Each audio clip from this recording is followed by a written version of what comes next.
the year my grandfather died, I wrote some songs about my grandpa, and I was dating somebody, and I wrote some songs about being in love and whatnot. And I wanted to record an album, so I traveled out to Nevada.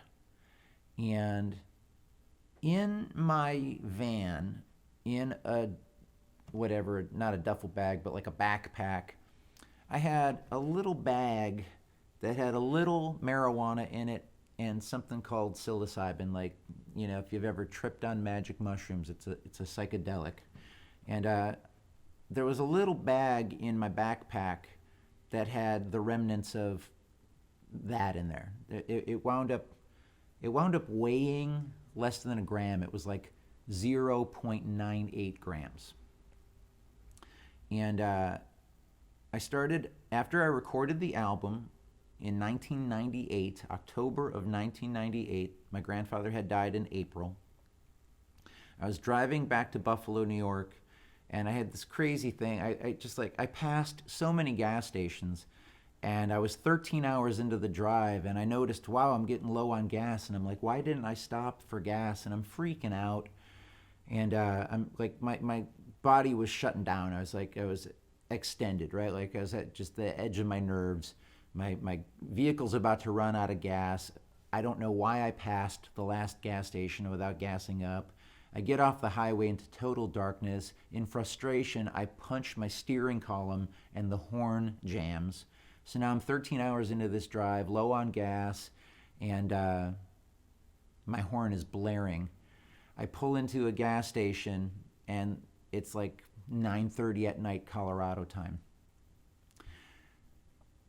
Top off the tank and go inside to pay for it, and I ask the 18-year-old girl who's doing the cash register, and the two dudes that are in there talking to her, how do I get back to the highway? I got confused, and again, I've been driving for 13 hours. What I wanted to do was get back to the highway, get to a rest stop, pull in there and sleep. That was the plan. They couldn't tell me where the highway was. So I jammed a key up under my steering column to take the pressure off the horn, parked my vehicle on the side of the gas station. Turns out, two things there were no way in the world Greg Klima could have known about. One, the gas station closes at 10 o'clock.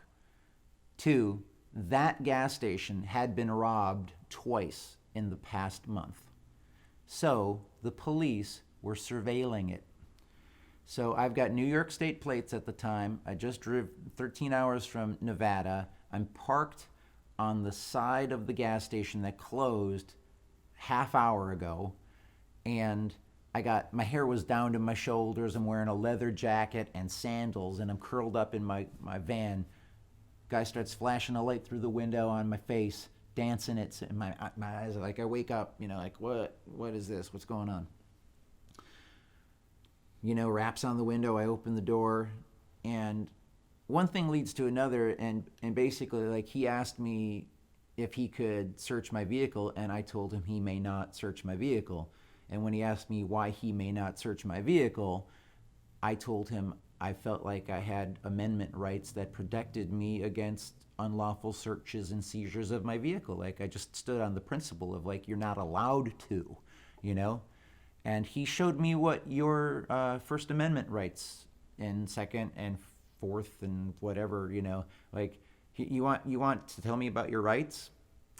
Step away from your vehicle. He searched my vehicle without a warrant, found that little bag with the shake in it, put handcuffs on me, basically forcefully pushed me into the car. Like, I wasn't fighting or anything, but he was aggressive. And I wound up spending 6 days in a jail in Colorado, and I got fined. They fined me like $3,339 and change, and it was called a drug user surcharge. And I spent the next couple of years of my life on probation and paying off this fucking fine.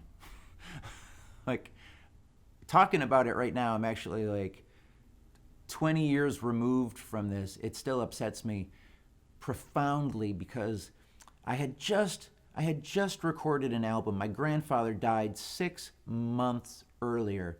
I recorded an album with songs on it that I'd written for him, and now I'm in jail, and the one person that I wanted to call, the one person who might have been able to talk me down from the depression and anxiety I was feeling in jail, was no longer taking calls.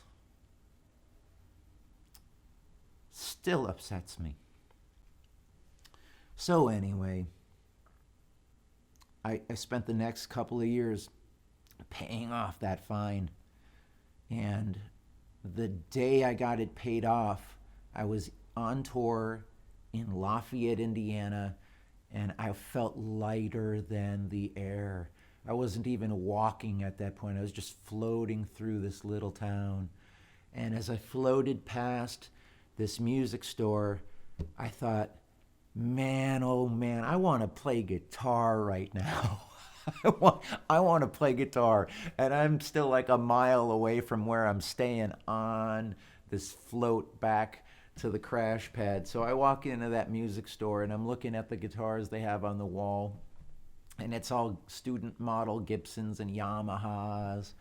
And I'm not connecting with any of these guitars. And there's this woman standing behind me saying, "Can I help you with anything?" And I'm like, "No, when I see it, I'll know."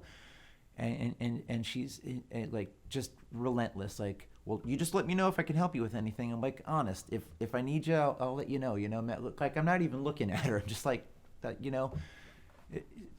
got you. Clear. You're doing a good job. Thank you. And then she's like, "Well, if there's anything at all I can help you with." And I turn around to look at her. And in turning around to look at her, I noticed that back there, over her shoulder, is another rack of guitars, which turns out to be all the guitars that the store has on consignment. And I can see that. I can see this woman, like, here's the woman, and a bunch of other guitar headstocks, and I can see this. And I was like, let me try that Taylor over there. So she brings the guitar over to me. I sit on a stool and I go,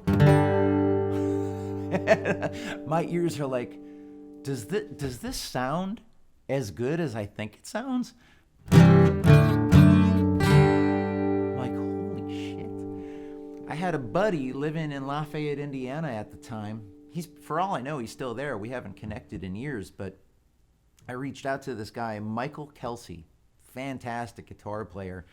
Creates, like 20 years ago, this guy was creating loops and doing Michael Hedges style, Eddie Van Halen stuff on an acoustic guitar, and he'd get a rain stick out and create like atmosphere, and then he just like 20 minutes of just loopy awesome sauce, So I call up Michael, landline at the music store to his home. He answers, he's like, "Yeah, I could come over, sure." So he comes over and I'm like, "Would you please sit over there and play this guitar? I want to hear it from over there." Like when you're playing the guitar, like here's the sound hole. All the sound is going that way.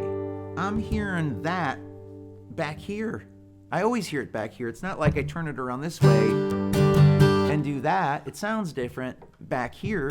I'm behind it, The sound, you hit a string, it vibrates. The vibration is connected to this bridge. The bridge sends that vibration into this thing, and then sound comes out of here. I wanted to hear it. I was hearing it from back here and thinking like, wow, this thing sounds awesome. What does it sound like over there? So Michael, one of the best guitar players I knew at the time, came down to the store and put it on his lap and played. And he's like, he's a player, And I'm like, holy shit, like, it sounds really good now. Standing out in front of it and hearing him play it, I'm like, I got to buy that guitar. At the time I bought it, pristine. The guy that had owned it, the guy that put it on consignment, was some lawyer or doctor, somebody making money who wanted to buy a guitar, a nice guitar, and his friend owned the music store. So he had his friend order him this guitar. He tried to learn guitar. didn't get as good as his friend who'd been playing, the teacher, the owner of the music store, had been playing for 40 years. So the guy that bought the guitar after 2 or 3 months of trying wasn't as good as his friend who'd been playing for 4 decades and got, he just discouraged, right? Put it in a case, put it under the bed or in the closet or whatever, and didn't touch it. One day he's like, you know what? I may as well just sell that guitar back to somebody and get some money for it and use it, towards my next boat payment, right? So the guy puts it on consignment, and I happened to walk in that day, and I was like, I'm buying it. I'm buying that guitar right now. I had just paid off a $3,000 fine. I was fucking broke, but I was happy, and this was what I needed. So I bought it right there and then, and we've had some fun together.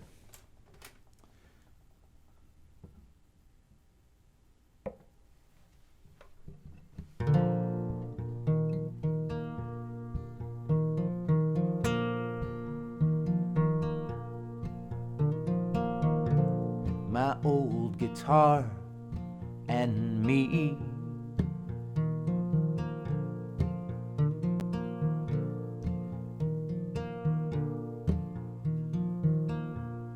moonlit songs and memories.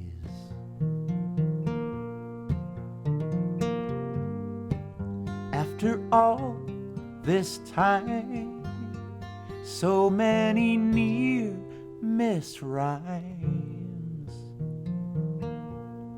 We're doing fine. My old guitar and me.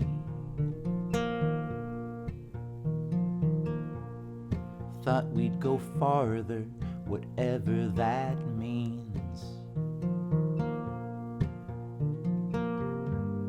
So many ways to chase those stars. It's days on the road, nights in the bars,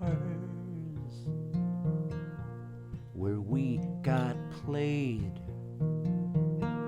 We can show you the scars.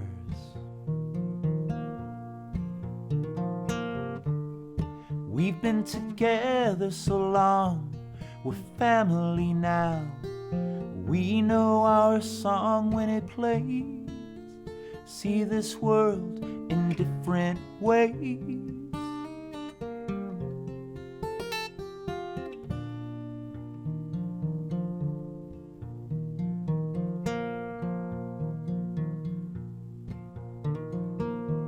I was holding you when she caught my eye.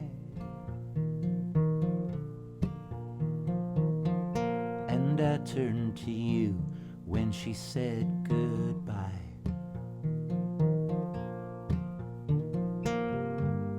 So on a night like this, when there's no lover's kiss, let's reminisce.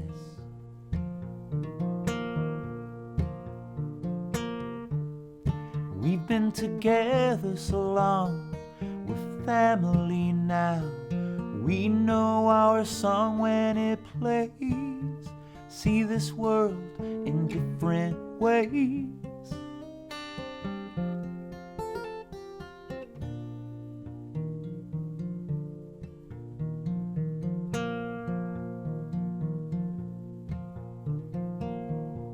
My old guitar and me. Yeah, we might have made things harder than it had to be. Still work on the songs to get them tight.